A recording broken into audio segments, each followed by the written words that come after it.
নমস্কাৰ গাইস, মই সুস্মিতা। স্বাগতম জনাইছো মোৰ মিনি ব্লগ টাইপ লং ব্লগ। সকলোৱে এইটো গম পাই বলবম চলি আছে।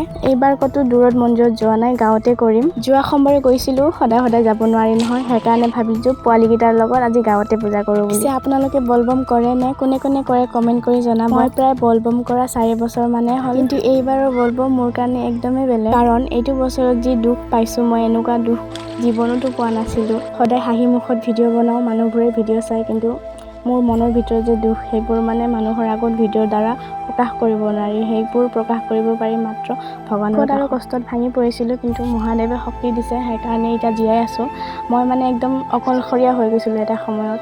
সেইটো কাৰণে ভগৱানক বহুত ধন্যবাদ, ইমান শক্তি, ইমান সাহস দিয়াৰ বাবে। এনেকুৱাই যাতে আমাক সাহস আৰু শক্তি দি ৰাখক, এনেকৈ যাতে ভগৱানৰ কৃপা মোৰ ওপৰত থাকে। চ' এতিয়া একো নকৈ পূজাটো কণ্টিনিউ কৰোঁ। আপোনালোকে ব্লগত লাগি থাকক।